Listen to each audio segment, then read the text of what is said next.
This is the Freeheel Life Podcast, episode number 104. I'm your host, Josh Madsen, coming at you from the Freeheel Life Shop in Salt Lake City, Utah. Welcome back. It's Monday morning, and another podcast is about to hit you in the face. Stoked to be back. Hope you guys had a great weekend. I know some places are open, and we talked about it last podcast in terms of the resorts. Obviously, the backcountry is available to those who have backcountry in their areas, and you're getting after it. I hope you're being safe out there, well-informed, and you got the right gear. Keep it safe.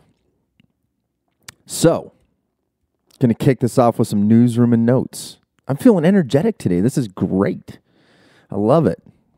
There's a lot going on, and I love this time of year. So, hopefully you caught last week's podcast. We did a little Telemark news roundup. Gave some of my opinions on some stuff I've been seeing on the intergalactic internet and whatnot and what's going on out there. Thanks to those that responded about events happening in their areas this winter. So, if you didn't listen to last week's podcast, I did talk about some events going on, specifically up in Canada, and I sort of said, hey, let's open this up. If you hear the podcast and you hear me talking about events happening around the country, around the world, I want to know about your Telemark events. I'm happy to talk about them in this section of the podcast. And I think it's important because that's how we build community. It's how we get the word out. And I believe there's enough people listening to this podcast to help get more eyes, ears, whatever it may be, on those events. And if nothing else, I think it's inspiring to see how many things are actually going on. We're not dead yet. So plenty of blood flowing out there in the Telemark veins of the world. So on that note, big thanks to Kurt and Matthew for hitting me up about the Telepalooza event being back on. It's happening at Seven Springs in Pennsylvania, kind of outside of the Pittsburgh area on the western side of the state, January 8th and 9th, 2022. So check out telemarker.org for details. Telepalooza is an event that's been going on for a really long time.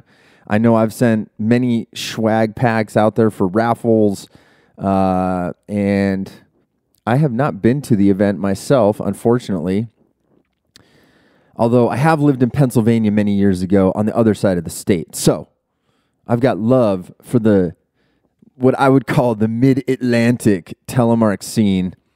It's kind of not East Coast. It's not South. It's there, and Telepalooza has been there for a long time. That's one of the OG events. So anyways, Kurt, Matthew, thanks for reaching out. It's good to see that people are stoked about that, and that's going to come up before we know it. I mean, that's not that far away. January 8th and 9th. Also, thank you to Wendy from Vermont for the info about the Mad River Glens Freeheel Frolic, March 11th and 12th, 2022. They're going to have demos, clinics, gear talk, raffle, and a third floor dance party. So for any of you that have been to the NATO festivals back in the day, the third floor dance party, that means something. It means something to me because I've been up there and I know how much of a good time. But of course, obviously we want to talk about the Telemark skiing, not the third floor dance party, although the opera is always a nice part to add in there. So good to see Mad River Glen popping back up and with a new incarnation of a community event since NATO is no longer, and that went for 40 years. So like I've said in the past when I have brought it up, props to Dickie Hall for going 40 years doing that, and all of the great people that have helped him create those events over the years. Wendy was one of them. So Thanks for reaching out, Wendy. I'll make sure to keep that in front of people as time goes on. And I think that's the weekend right after World Telemark Day, so that'll be great. All right, talking about Freeheel life, we've got the Freeheel Friday sale coming up this week. So sign up for the mailing list. Mailing list link is in the show notes. Be sure to find out. That's the way you're going to find out first about a lot of the stuff going on. Getting in there. Check out the site or social media. And pick up your gear. It'll be good. Bishop and Volley skis are in stock. Be sure to check those out. There's also a fresh restock of Telemark boots incoming this week. So if you've been waiting on a size that was already sold out, be sure to check in again. Same thing with Majos from the M Equipment. They are flying off the shelf. So make sure to swoop in and get one of those if you're looking for some Tecto NTN. All right. That was a robust newsroom and notes. So hopefully it's like that every week. I think, like I said, I'm stoked. I'm starting to feel the energy of the season. And I forgot to mention, if you are one of those event people and you want me to talk about it, send it to podcast@freeheellife.com. Send me the details. I'll make sure to plug it in there. All right. So that was the business side of the house. Let's get into the fun stuff. So my guest today is originally from Rättvik, Sweden. He is the youngest child and grew up in a family full of Telemark skiers. And once he could fit into some of the hand-me-down Telemark boots from his siblings, he never looked back and has been a Telemark skier ever since. As a young teenager, he primarily focused on skiing in the terrain park at his home mountain of Kläppen. But by age 14, he was already competing at the Scandinavian Big Mountain Championships in the much bigger mountains of Riksgränsen in the Lappland area of Sweden. After finishing school, he decided to improve his big mountain skills by moving to Revelstoke, British Columbia, Canada. And this vastly improved his Telemark skills. And in the years to come, he competed and won 4 Scandinavian Big Mountain Championship titles. He's one of my good friends, and it was great catching up with him. So please welcome to the podcast, Erik Nordin. All right, Erik, what's up, brother? Welcome to the podcast. Hey, man, thank you very much.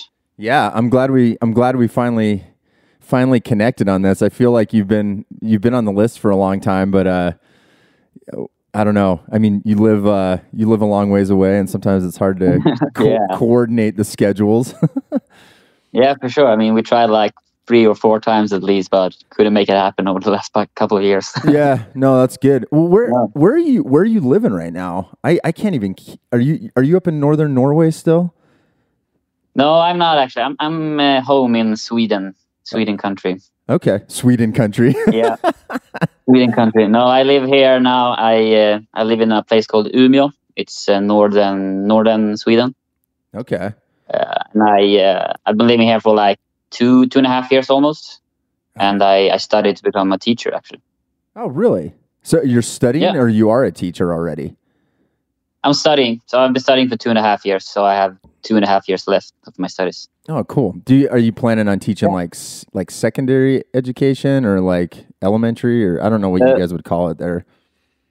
Yeah, I don't know what to call it either, but I guess it's year 10, year 13 of school. Like high school. So exactly, like high school, like the last year of high school. Gotcha. Okay. What subject are you studying to teach?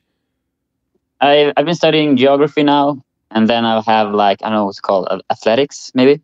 Oh yeah. We call it like physical education. I don't even know. I'm old, dude. Yeah, that's what we used to call it. Yeah, that's right. PE teacher. PE teacher. Right. Yeah, so I'll be a geography teacher and a PE teacher. Oh wow, that's cool, man. Yeah. And so how far north in Sweden are you? Like way up there, or? No, not really. I guess let's say northern half at least. Okay, got it. A little bit north. Yeah.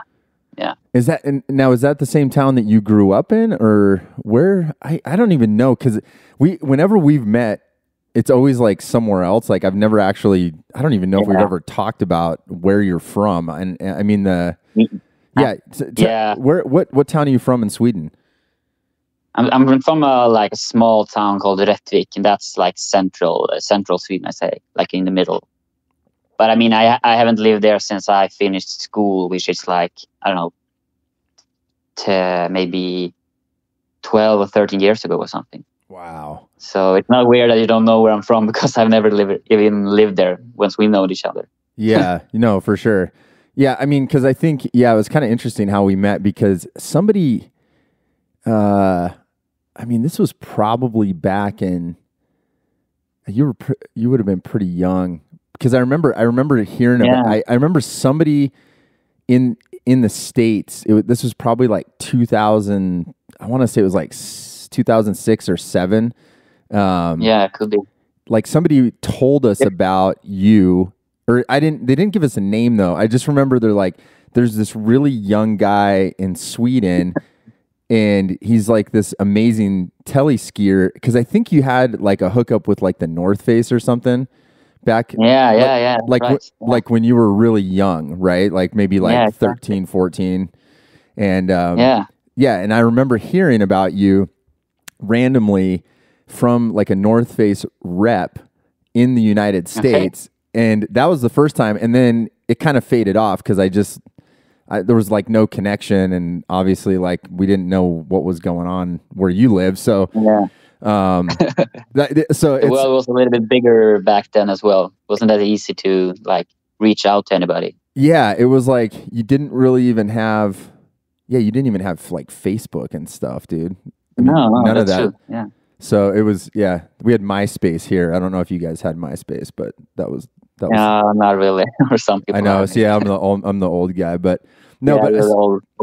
I know I'm the old dude now. It's funny. But I remember, so I remember hearing about you, but literally the first time I met you was in Kläppen, Sweden. 2011, 2012 or something. Yeah, exactly. Yeah. And it's when, you came to Sweden, right? I came to Sweden, and that was even weird too, because I came from Norway, and we took a bus, I think north, and then met Andreas Huebeck on the border, and then he drove us to Kläppen, and I remember being, then you met us there, so it was like. Honestly, if you told me to point out even where Kläppen is on the map, I don't even know if I'd be able to, I have no idea where it's at. Like, well, I mean, Kläppen was like my home mountain when I was a little bit younger. That's like the closest big village. Yeah. Oh, so that's actually kind of in the zone of where you grew up? Yeah. It's like 1.5 hour of driving from where I live. Yeah. All right. Well, here we go. Good geography teaching, man. I like it. Yeah. Thank you, dude. Well, how did you get into telemark skiing, like being in Sweden? Because I think of what's interesting about telemark when you actually travel to Scandinavia is it's not as popular as I think people would think. You know, like in the United States, you're like Sondre Norheim and all this telemark, and you think like every Swedish and Norwegian telemark skis, but that's not really the case. So how did you get into it? I got into it when I was 10, because I'm born in 94, so it must have been like 2004 or something. And I mean, my dad started telemarking like, I don't know, 100 years ago. And then my mom started telemarking. And then my older sister started telemarking. And then my other sister started telemarking. And then basically it was just me left, since I'm the youngest. So I really had no choice. I mean, I really had joining the clan. I mean, did you guys all grow up Nordic skiing, or was it mostly like, I guess being the youngest too, it's like by the time you came up, it's like, sounds like everybody already was a telemark skier. Yeah. And the good thing, like, since they were older, I mean, they outgrew their stuff. So when I got into properly appropriate size, I had all the stuff for telemarking. Oh, that's interesting. And so that was just kind of like when you started skiing at the at like Kläppen. I mean, you were essentially telemark skiing right at the beginning. Yeah, exactly. because I did some I did a lot of alpine skiing before that, but when I at first, like the first day I started telemarking, I never really thought about going back to alpine since then. Huh. That's cool. Well, and Yeah. like I was saying, there's not a lot of other telemark skiers. Like, growing up at Kläppen, I mean, outside of your family, were there other telemark skiers on the mountain, or what did it look like? I mean, like when me and my dad would, or when me and my family would go skiing, we would probably be like the only one, maybe like one or two other at the mountain. But I mean, most of the times, usually none, at max, maybe 3 other telemarkers at a mountain. Yeah. And why do you think that is? I mean, that's what I don't know. It's interesting because, like I said, I think there's this perception like, oh, you're Scandinavian, you telemark, but why do you think that is? Is it just like because there's not a lot of gear available? Yeah, I think it's like, I mean, a lot of people do cross-country skiing. So, I mean, the telemarking shouldn't be that far away, though. But I think it's just a combination of gear not being available, alpine skiing taking over a little bit, and just, I don't really have a good answer for you. Yeah. Because there was a lot of telemark skiers back in the days, but as soon as like alpine skiing came and you had like that touring setup, there were so many that switched to alpine actually. Yeah, and that's kind of what I've heard, like talking to some of the Norwegians. It's like people like a lot in the United States, people were using telemark gear to tour on in like the 80s and 90s, you know, and then it really, and for people that have not been to your area, I mean, it's not like massive steep mountains like the Alps or the Rockies. I mean, it's very much like rolling hills, you know, and so there's a lot of, like you said, it's not that far from Nordic, you know, like walking around. No, I mean, and I kind of think that telemark skiing suits better for Scandinavian mountains compared to like American and like the Alps. I think telemark skiing suits better since the hills aren't that steep and that long. Right. So just like the fact that you can kind of quickly go up and transition and go down and go up again, just the flow of it, you mean? Yeah, exactly. And I mean, telemark skiing is obviously a little bit harder, and like skiing a full run in the Alps is like 2,000 meters. That's pretty heavy for a telemarker. Yeah. But like since the Swedish mountains are a little bit shorter, it should be more suitable for telemarkers, I think. So I don't really see a reason why telemark shouldn't be big in Scandinavia. Yeah. No, that's interesting. It's interesting to get your perspective because I've always wondered that too. Because, like I said, I think part of my questions come from my own surprise of just getting there and going, "Wait, I thought there was going to be a ton of telemark skiers here, especially in Norway." In Norway, but I think it's pretty much the same situation. So it's kind of interesting. Like the first time when I went to US, I was super surprised of how many telemark skiers it was. Right? Yeah, I mean, I've never seen as many telemark skiers like when I went to US. Yeah. When was the first time you came here? Was it one of the times that we were visiting each other, or did you come here before? I think it was like the first time was one of those Teva games things in Colorado. Oh, the big air jumpy thing. I forgot about that. Yeah, that's interesting. Yeah, I forgot about it. So the Teva Mountain Games. That must have been like the year after you went to Sweden, I think.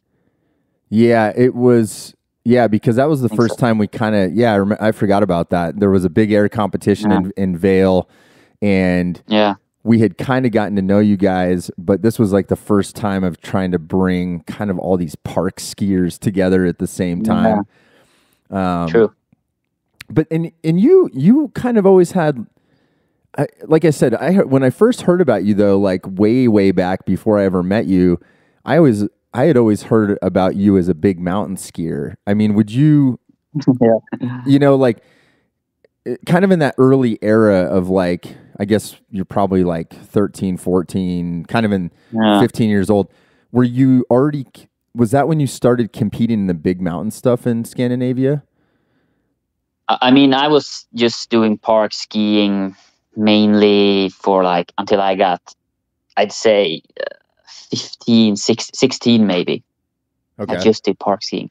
I did like a couple of competitions when I was 14 and 15, but like the only thing I trained was park skiing mainly. Huh. But then when I finished school when I was 16, I went to Revelstoke in Canada, and that was basically when my like big mountain skiing career started. Huh. That must have been crazy going to that area in British Columbia and seeing those mountains compared to where you were coming from. Yeah, it was a big it was a big difference for sure. And I got so much better at big mountain skiing, like just the first year. Yeah. What was that, like a IFSA competition or World Freeride? What was it back then? Do you remember? Yeah, the first big mountain competition, that was the Scandinavian Big Mountain Championship, home in Sweden. Oh, okay. So you did those before you went over to Revelstoke. Yeah, exactly. Huh. And I mean back then, so I'm trying to think what year that was. Is that like what year were you 16? I'm trying to even think like what year was I 16? I think now I'm 27 and I must have been 2010 I was 16. Got it. Yeah, 2010 I was 16. Yeah. Okay. That puts it in a so better I think frame. I did my first season in Revelstoke 2010, 2011 or something like that. Oh, because you actually moved there and lived there. Yeah, I went there for 2.5 months, something. Gotcha. Okay, cool. Yeah. Well, that makes sense. In that era of, man, I think, in that era of you starting to do the Scandinavian Big Mountain Championships, most people don't know that even exists, probably, that are listening, but most people probably don't know there's a Telemark division, not a big one. No. But that era. There is one. Oh, yeah. And that era, I'm thinking you're probably competing with Jonas Karhuma. You're probably, hopefully I'm pronouncing, I always mess up the names. Yeah. Jonas Karhuma. Yep. And Per Johnson. Yeah, exactly. I mean, those guys, those were some heavy hitters, man. I mean, those guys were some pretty strong big mountain tele skiers, you know. I always consider they to be like some of the best, for sure. Yeah. They were just so versatile and strong skiers. Yeah, and we had met Jonas, kind of the same thing. Like that, it was kind of an early version. Kind of like how we met you. Like we saw him in a photo, and we were like trying to Tero Repo, the photographer. Yeah. We had seen some photos of Jonas, and we actually we contacted him, and he actually came over to the States and filmed with us when I had my first film company. But it's interesting. And then I think we met Per somehow. I bumped into him in Alaska. But I agree. I wish more people could see what you guys were doing in those Scandinavian competitions, because the level, I think, of telemark in a big mountain environment is, people would be, I think, very surprised to see that high level of competition where you guys were really going at it, you know, competing against each other. Yeah. I mean, even though the telemark class was a very small class, it was high level skiing, I'd say. Yeah. And I mean, when I was like first times I competed against Jonas and Per, I really didn't stand a chance, for sure. I mean, I was way behind, but I was also like 14 maybe. But it was so cool just to see it, like what you can do on telemark skis. Like, this is actually possible. You can ski this fast, and you can ski this hard, and you can jump this big. Yeah. And I think that was really important for me, for my skiing, to just seeing somebody who was really good at it.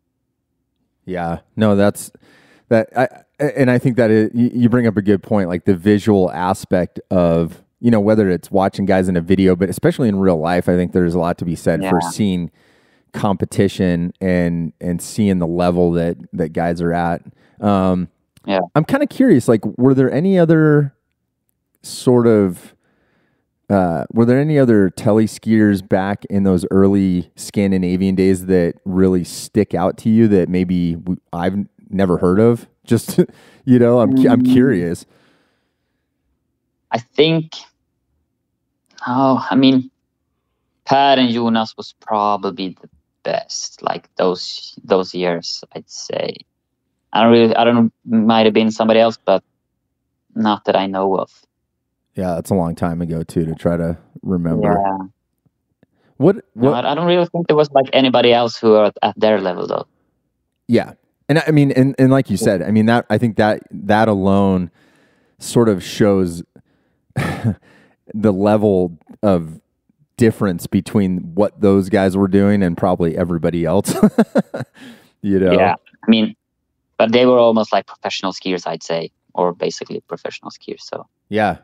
Well, that's what blew us away. It was, this was like 2000. I think I met Jonas in 2005. And I remember thinking, I mean, he shows up and he's like literally sleeping on our floor of our apartment. And he's like telling us that he's a professional telemark skier. And I'm like, what? I'm like, what do you mean? Okay. He's like, right. Yeah. He's got like his, I'll always remember this. He had a pro model ski pole that was from Excel. And it was like the Jonas Karhuma like special pole, and I was like, wow. I'm like, this is crazy. Like, what's going on over in Europe I don't know about? Well, I've never heard of that actually, but that's pretty funny. Yeah, he had I need to probably see if he has a pair of those that I can buy off him for the collection. Yeah. I've never heard another skier who had a professional model made. Like a ski pole? I know. Yeah, yeah. Or maybe I think Jon Olsson made one. Jon Olsson and Jonas Karma. Yeah, there you go. I mean, yeah. Oh man, that's so funny. I'd forgotten about that till we were just talking. Well, okay, so Big Mountain, you're doing those comps. You're going to Canada in the winter. You're starting to improve there, and then at some point, you start winning those competitions, right? Like as you're getting a little bit older, you're starting to beat some of these guys. And when was that? Like when I got back from Canada that year, I didn't really know like how much I've improved, but always going to the Scandinavian Big Mountain Championship, that was sort of like a measurement, like have I improved my skiing? And I, like the years previously, I would be, I don't know, 4 or 5 points behind guys like Jonas and Per. But finally, I was in the lead. Like after qualification day, I was leading, and I was like, "What the fuck has happened with my skiing?" I was like super surprised that I've improved so much. So I was leading day 1. I think I was leading day 2, but then I lost it on the 3rd and final day, and Per won. But that was, I think that was sort of my realizing that, okay, I can really beat the best. And since then, I think I did 4 years more of competing, and I won every single time after that. Wow. So how many not to make you brag too much but I'm curious, so how many wins did you get? How many Scandinavian championships have you won? I think I won 4 times. Yeah, something like that. That's amazing. And they're not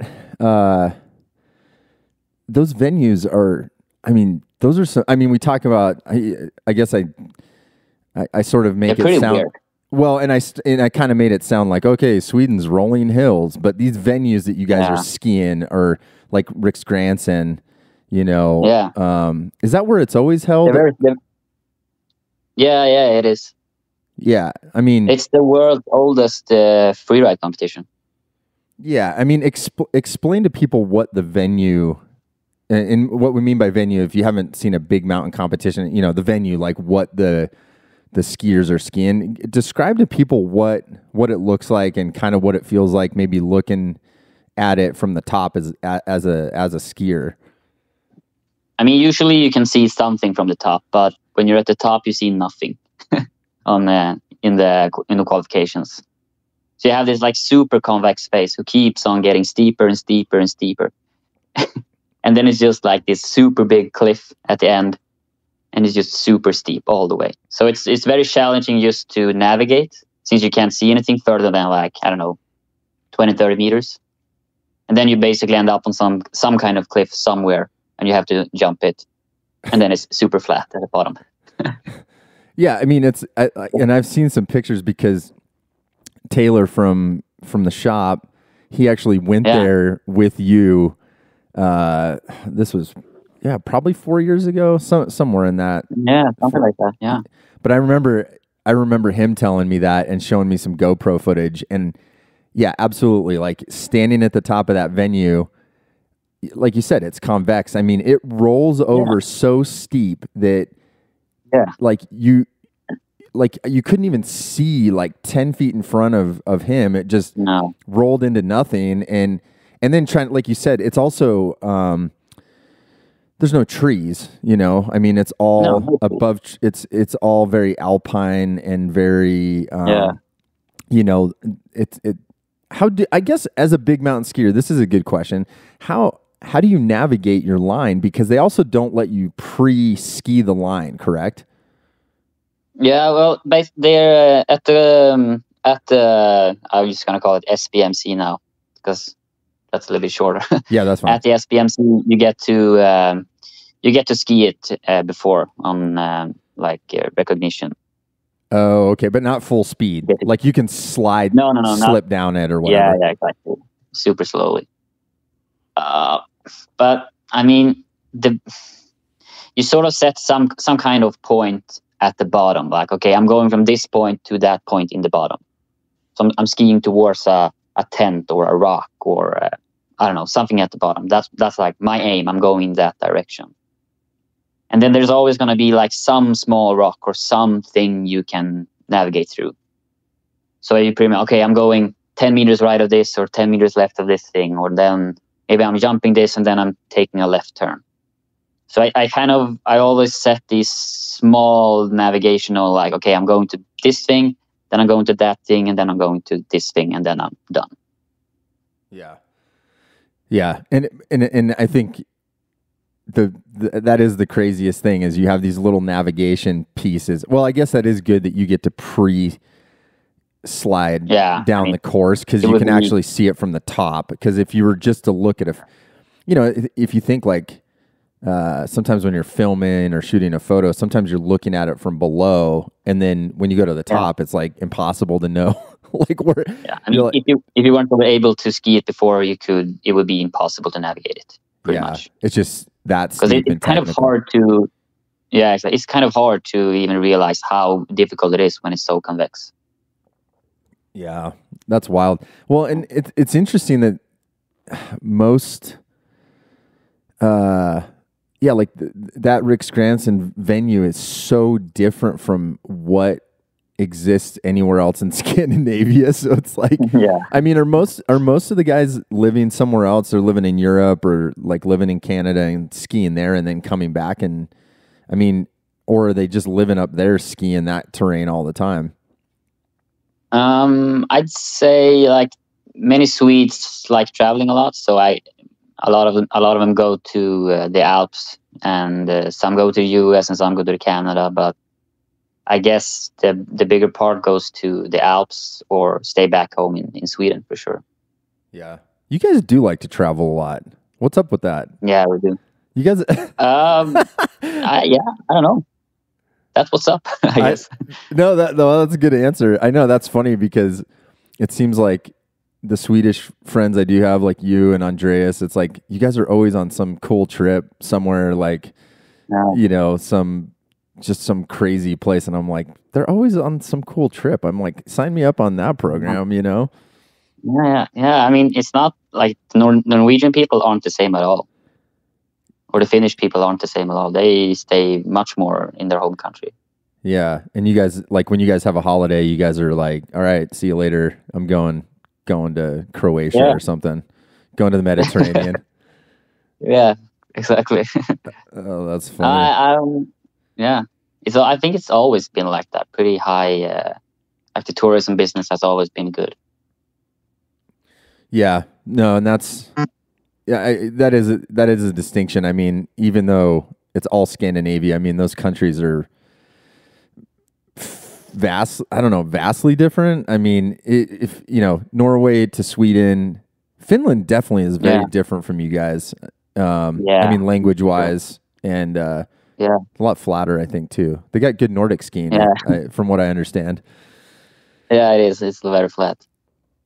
One thing I didn't realize is for a number of years you were living up in northern Norway, right? Up in Was it Trondheim or am I Tromsø?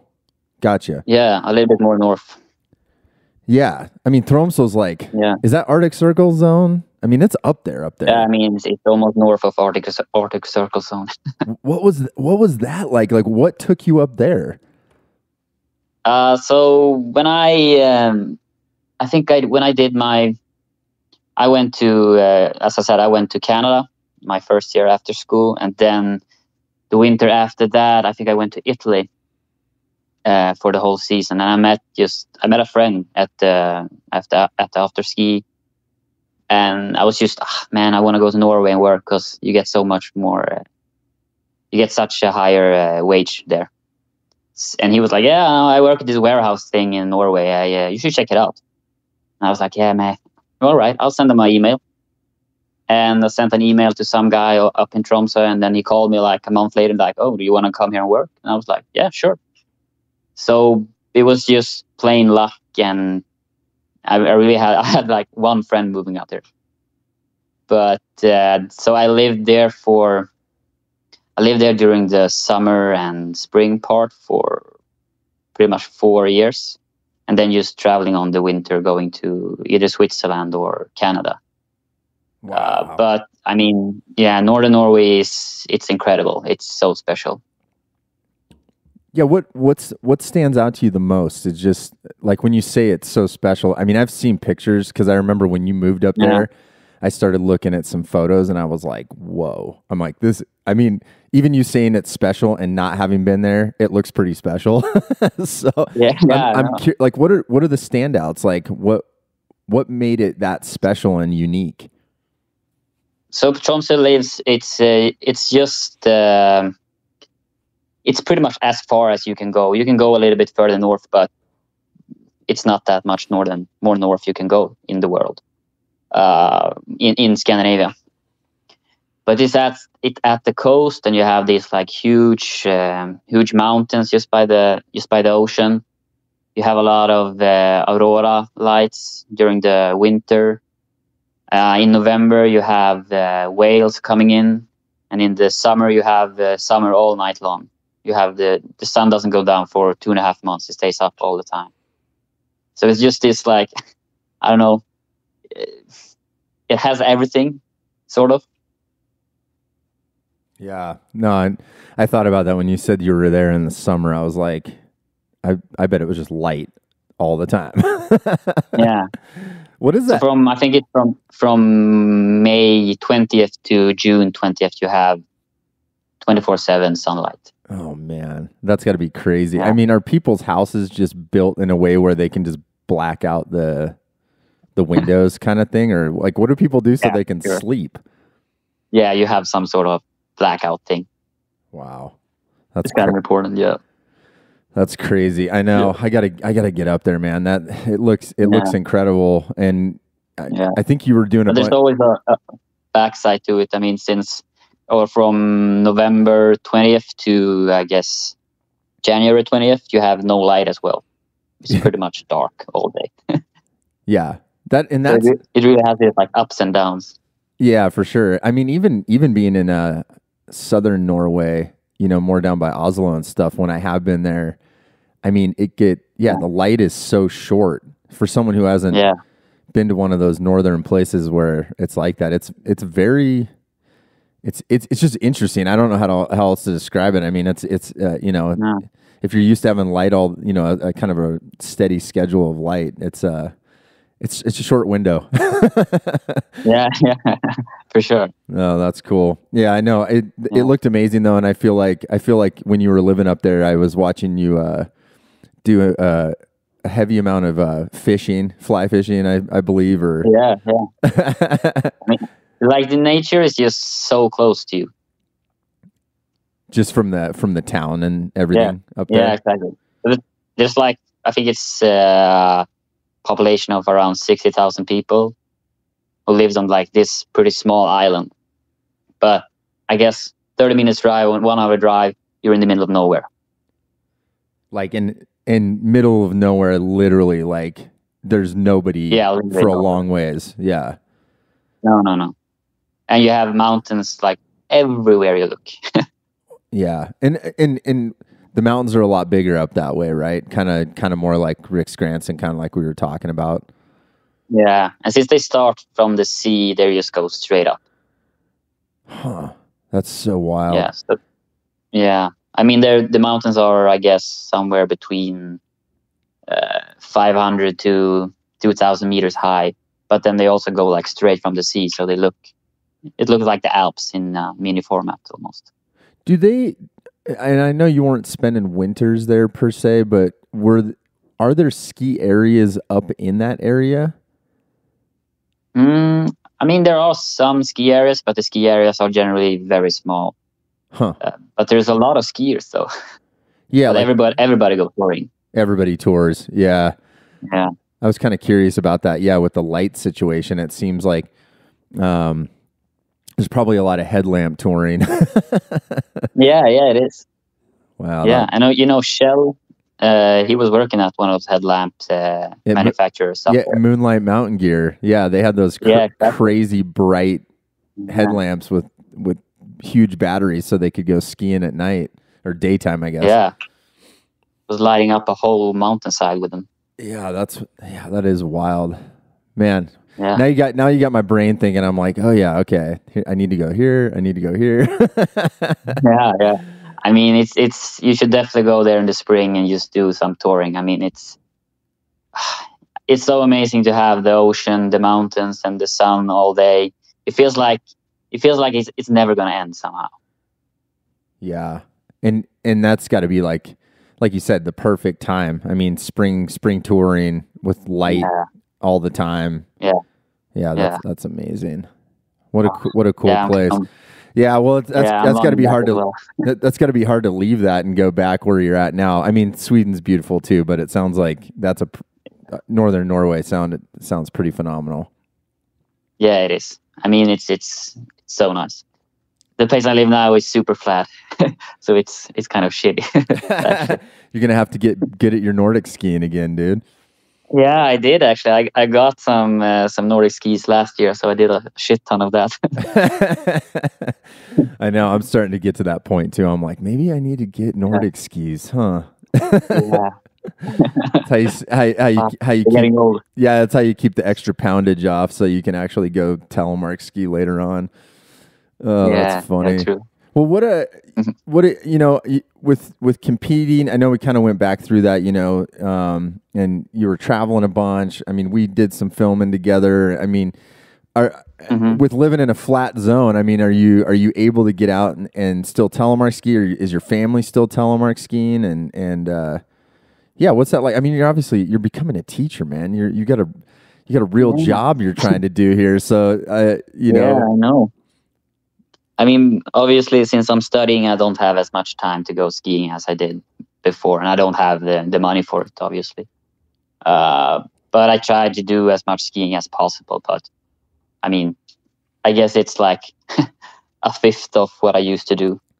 But my dad still telemarks a lot. My sister telemarks a lot, and my other sister also started picking up telemarking again recently here. So yeah, I mean, it's just my mom has kind of stopped telemarking, but I'll try to lure her back into it. Yeah, you have to tell her to listen to the podcast and put a little pressure on. Be like, come on, family, we all got to get together here. Do it, Mom. Yeah. No, we're actually going skiing, all of us together in the beginning of February. Oh, sweet. Where are you guys going to go? Somewhere in Sweden? Yeah, there's this Telemark Camp in it's Jättervålen, it's called. And so there's a Telemark Camp which I have been doing for a lot of years, and my dad has been doing for, I guess, double amount of those years. But yeah, we're gonna meet up there, all of us. It's a Telemark Camp, like a little festival, or what exactly is it? Yeah, so it starts Thursday, or it starts Friday and Saturday. So it's 3 days of skiing, where you get to ski where you either in the group 1, 2, or 3, where 3 are like you're a good skier and 1 is you're just beginning to ski telemark. So then you get to set into a group with a teacher, and then you ski for that teacher for 3 days. And then there's this dinner and somebody talking about something magnificent happening in the world, and then it's just a good time of like 200 telemarkers getting together. Oh wow, that's crazy. Where is that at? I don't even know if I've ever heard of this. No, it's a very small place. Fjättervålen it's called. It's middle Sweden as well. Huh. You'll have to send me like a link. Like, I don't even know. Is there like a link to the Telemark Camp page or something? You'll have to send me some info, man. I'm kind of curious about that. Yeah, it's super incognito almost. So it's underground community Telemark skiing. It's just this mail list to 200 people. Is that it? Really? Facebook page. Yeah, I mean, I guess nowadays it's just a Facebook page where people get their info from it. Okay, all right. You kind of have to know somebody, secret handshake, you know. And the problem is that, I mean, it's been full every year, so there's really no need to promote it. Get that much. Yeah. Oh, funny. They can't really carry it. Yeah. So they limit the group, so you only have X amount of people in each group. Yeah, I mean the resort can't take many more people. Wow. Well, that's cool. Yeah. Well, I guess if anybody's listening out there, you can try to figure out if there's get on the waiting list for the Telemark Camp in the middle of Sweden that nobody knows about. Yeah, you can sign up now. They're going quick. Oh man, that's funny. Wow, that's awesome, man. Well, I appreciate you coming on the podcast, man. What a treat to kind of get to catch up together and finally hear what I know finally. But for me even just get to know some of the pieces of competing and how you got into telly, and you know, for as much as we get to have gotten to talk in the past, it's like, you know, a bunch of this stuff you just never get around to learning. So I appreciate you taking the time. That was a lot of fun. Awesome, man. All right, well, good luck with your studies, and hopefully you'll still get out and do some knee dropping. For sure. Never quitting. I know. That's what I love. We'll have to get together again. It sounds like I need to come to Telemark Camp. Absolutely. Maybe I'm coming over there sometime. Yeah, well, we'll do a little exchange, and you can for the World Telemark Day. Oh, see, that's what I love. That's what I love. We'll make it happen. All right, brother. We'll talk to you soon. Thanks for coming on. Sweet. Thank you very much. Always good catching up with Erik. It's been a few years, as you could probably tell. I feel like when you meet each other and obviously you live in different countries, sometimes you lose track of where people are at. So it's always great to connect and talk to some of my old Telemark buddies. And I love that we got to dig in a little to that Scandinavian scene, what it looks like. Hopefully you listeners out there learned a little bit about what it looks like in terms of how many telemark skiers or lack of telemark skiers there are in that area. That's always been something that blows my mind, because it's something that, you know, I just thought it would be part of the culture. Obviously, Sweden and Norway are close together, so I would just have assumed that. But it was cool to dig into that a little bit. I love that we talked about the Big Mountain Championships. There's been some phenomenal big mountain telemark skiers over the years that you probably have never heard of, and maybe I'll do a deep dive at some point. To me, just like Erik was saying, is just having that visual inspiration, I think, is so incredibly important. However you get it, whether you're young or old, you know, like I've always said, like you might watch a big mountain skier and be like, you could easily say, well, I don't want to do that. But I think the idea is to get inspired and go, wow, that's possible. So awesome conversation with him. And I hopefully you all enjoyed it out there, and appreciate you checking it out. So as every week, I'm always talking about the mailing list. This is the best way, in my opinion, to stay in touch. You know, it's going to pop in your inbox once a week. You're going to find out what's going on, and it just kind of puts it all together for you. Link is in the show notes. Please sign up for the mailing list. We'd love for you to be a part of our Freeheel Life community and get all the information about that. The main ways to support us: shopping at Freeheel Life. Shop at freeheellife.com. If you do not live in Salt Lake City, if you live anywhere near Salt Lake City, come on in. Shop's open Tuesday through Friday, noon until 7 p.m., Saturday, 10 a.m. until 7 p.m. So closed Sunday and Monday so the crew can go skiing, just like you. But be sure to come in, ask questions. Again, if you need to reach out to the shop, customer service at freeheellife.com is a great way to get in touch, or you can find the number on the website. Give us a ring. As far as articles, gear reviews, culture pieces, all of that, head on over to telemarkskier.com, which is the home of Telemark Skier magazine. It is a subscription-based website where the content is supported by you as a subscriber. Craig Dostie, the guru himself, is our editor-in-chief over there. He's pumping out content on the weekly to keep you fired up and in the know about what's going on in Telemark land. So please head on over to telemarkskier.com, check it out. And if you just want to talk to me direct, or you're trying to get a hold of me to make sure that I know about your event, your clinic, I don't know, your history, I love those. People write in, hey, here's how I got into Telemark. I love hearing that stuff. Podcast at freeheellife.com. All right, Freeheel Lifers, much love. The energy is happening. It's another season up here in the Northern Hemisphere. I'm really, really excited with all the great stuff that's going on. Appreciate you listening every week. It means the world to me. And I know you're out there. And thanks for listening to my pirate radio every Monday. It's amazing. So, with that said, until next week, I hope we can all spread Telemark always. See you later.